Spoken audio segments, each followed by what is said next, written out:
ఉన్న బంగారాన్ని విడిపించి ఆ రోజు ఆన్లైన్ రేటుకే మేము కొంటాం. Sharma gold company. So breaking news చూస్తున్నాం. హైదరాబాద్ లో అంటే ఇప్పటి వరకు హైదరాబాద్ లో పబ్బుల్లో మనం నార్కోటిక్స్ అదేవిధంగా మనం కావాలంటే కొకాయిన్ ఇలాంటివి మాత్రమే చూస్తూ వచ్చాం. అయితే ఇప్పుడు తాజాగా డాన్స్ బార్లను కూడా నడుపుతున్నటువంటి ఉదంతాలు వెలుగు చూస్తున్నాయి. ఇప్పుడు సనత్ నగర్ పోలీస్ స్టేషన్ పరిధిలో ఉన్నటువంటి ఒక బార్ అండ్ రెస్టారెంట్లో అక్కడ కొంతమంది యువతులను అమ్మాయిలను తీసుకొచ్చి అక్కడ డాన్సులు చేయిస్తూ తద్వారా ఒక్కసారిగా అంటే ఎవరైతే అక్కడికి వెళ్ళినటువంటి కస్టమర్స్ ఉంటారో వాళ్ళు చేత ఎక్కువగా బిల్స్ చేయించి ఆ వచ్చేటువంటి బిల్స్లో ఎవరైతే ఆ టీం ఉన్నారో అంటే అక్కడికి వచ్చేటువంటి యువతులు ఉన్నారో వాళ్ళకి ఒక పర్సంటేజ్ బేస్లో అక్కడ వాళ్ళకి డబ్బులు ఇస్తున్నట్టుగా సమాచారాన్ని గుర్తించారు పోలీసులు.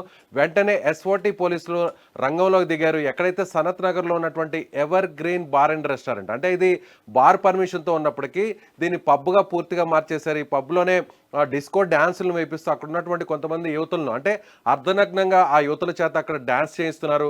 సో నేరుగా వాళ్ళు అక్కడ కస్టమర్స్ దగ్గరికి వెళ్ళి డ్యాన్స్ చేస్తూ అంటే టేబుల్స్ దగ్గరికే వెళ్ళి ఎవరైతే మద్యం సేవించేటువంటి వారు ఉంటారో ఆ టేబుల్స్ దగ్గరికే యువతులు అక్కడికి వెళ్ళి అమ్మాయిలు అక్కడికి వెళ్ళి వాళ్ళ ముందు అర్ధనగ్నంగా డ్యాన్స్ చేస్తూ సో తద్వారా అక్కడ అంటే దాదాపుగా గంట నుంచి 2 గంటలు స్పెండ్ చేసేటువంటి కస్టమర్స్ ఎవరైతే ఉంటారో వారిని ఒకసారిగా 3 నుంచి 4 గంటల వరకు అక్కడే స్పెండ్ చేయించి వారి చేత బిల్లులను కూడా ఎక్కువగా కట్టించేటువంటి ప్రయత్నం అయితే చేస్తున్నారు. సో ఆ పర్సంటేజ్ బేస్గా అంటే ఇప్పుడు 5,000 రూపాయలు లేదంటే 3,000 రూపాయలను ఖర్చు చేసి వెళ్ళేటువంటి కస్టమర్స్ అక్కడ అర్ధనగ్నంగా అమ్మాయిలు యువతులు వచ్చి వారి ముందు అక్కడ డ్యాన్స్ చేస్తున్నటువంటి క్రమంలో అక్కడే కూర్చొని వాళ్ళు మరింత బిల్ చేసేటువంటి పరిస్థితి. అంటే 3,000 నుంచి 4,000 బిల్ చేస్తే వారి చేత దాదాపుగా 10,000 వరకు కూడా బిల్ చేయించి ఆ బిల్లులో దాదాపు 15 నుంచి 20% అంటే 10,000 రూపాయలు బిల్ చేస్తే అందులో 1,500 లేదంటే 2,000 రూపాయలను ఎవరైతే అక్కడ డ్యాన్స్ చేస్తున్నటువంటి ఎవరైతే వాళ్ళ ముందు డ్యాన్స్ చేసి బిల్ పే చేసినటువంటి అమ్మాయి ఉంటుందో ఆ అమ్మాయికి అక్కడ పర్సంటేజ్ బేస్లో ఇచ్చేటువంటి పరిస్థితిని కొత్తగా హైదరాబాద్లో పోలీసులు గుర్తించారు. దాదాపుగా 11 మంది అమ్మాయిల్ని వారు అరెస్ట్ చేసినటువంటి పరిస్థితి. కొద్దిసేపటి కిందట వారికి కౌన్సిలింగ్ కూడా ఇచ్చారు. సో ఇది ఒక దందాగా నడుస్తుందా, కేవలం ఇది ఒక బార్లోనే అంటే ఈ పబ్లో మాత్రమే ఎవర్ గ్రీన్ పబ్లో మాత్రమే ఇది నడుస్తుందా, లేదంటే హైదరాబాద్లో ఉన్నటువంటి మిగిలినటువంటి బార్ల్లో అదేవిధంగా పబ్లో ఇలాంటి తంతు నడుస్తుందనేటువంటి విషయాన్ని కూడా పోలీసులు ఆరా తీస్తున్నారు. ముఖ్యంగా ఈ తంతు అంటే ఇప్పుడు మనం ఎక్కడైతే గుర్తించారో సనత్ నగర్లో ఉన్నటువంటి ఈ బార్ అండ్ రెస్టారెంట్లో అంటే పబ్బుగా మార్చేసినటువంటి evergreen pub bar and రెస్టారెంట్లో దాదాపుగా ఏడాది నుంచి తంతు నడుస్తున్నట్టుగా పోలీసులు గుర్తించారు. ఎస్ఓటి పోలీసులు గుర్తించారు.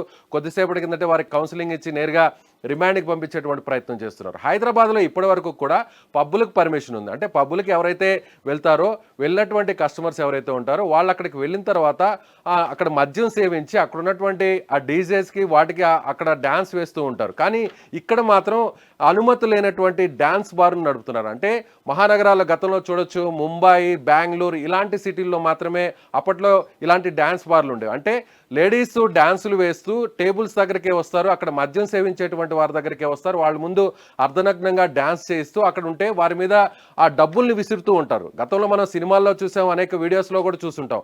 అలాంటి డ్యాన్స్ బార్లు కొన్ని నగరాల్లో మాత్రమే ఉంటాయి. హైదరాబాద్లో అలాంటి డ్యాన్స్ బార్లు ఎక్కడ కూడా లేవు. కానీ అనధికారికంగా ఎక్కడ కూడా ఎలాంటి అనుమతులు లేకుండానే ఈ బార్లో ఎవర్ గ్రీన్ బార్లో అక్కడ దాన్ని పూర్తిగా పబ్బుగా మార్చేశారు. మనం వీడియోస్లో కూడా చూడొచ్చు, ఆ క్లిప్పింగ్స్లో కూడా చూడొచ్చు. అమ్మాయిలు అక్కడ డ్యాన్స్ చేస్తున్నటువంటి ఆ క్లిప్పింగ్స్ కూడా మనకి చాలా స్పష్టంగా కనిపిస్తున్నాయి. దాదాపుగా 11 మందిని అరెస్ట్ చేశారు. ఎవరైతే ఈ పబ్ నిర్వాహకులు అంటే ఎవరైతే ఈ బార్ నిర్వాహకులు ఉన్నారో వారిని అదుపులోకి తీసుకునేటువంటి ప్రయత్నం అయితే పోలీసులు చేస్తున్నారు. వెంటనే అక్కడికి పోలీసులు వచ్చిన వెంటనే అక్కడి నుంచి ఆ నిర్వాహకులు అక్కడి నుంచి పారిపోయినట్టుగా సమాచారం అవుతుంది. అయితే ఈ తంతు కేవలం ఈ యొక్క బార్లోనే ఉందా, లేదంటే ఈ గ్యాంగ్ మిగిలినటువంటి బారుల్లో కూడా ఇలాంటి తంతు నిర్వహిస్తున్నారనేటువంటి విషయాన్ని కూడా పోలీసులు విచారణ చేస్తున్నటువంటి పరిస్థితి ఉంది. సో కొత్తగా హైదరాబాద్లో అయితే మాత్రం ఇప్పటి వరకు కూడా మనం పబ్బుల్లో డ్రగ్స్ని చూసాము, డ్రగ్స్ని అక్కడ వాడడం చూసాము, నార్కోటిక్స్ పోలీసులు రావడం చూసాము, ఎస్ఓటి పోలీసులు వచ్చి రైడ్స్ చేసి డ్రగ్స్ వాడుతున్నటువంటి వారిని నిర్వాహకుల్ని పట్టుకున్నటువంటి విషయాన్ని గుర్తించారు. కానీ ఇప్పుడు తాజాగా ఒక బిగ్గెస్ట్ అప్డేట్గా దీన్ని చెప్పాలి. హైదరాబాద్లో ఇలాంటి కల్చర్ కూడా ఉందా, డ్యాన్స్ బార్ కల్చర్ను కూడా నడిపిస్తున్నారనేటువంటి విషయాన్ని తెలుసుకొని పోలీసులే షాక్ అయ్యారని చెప్పాలి.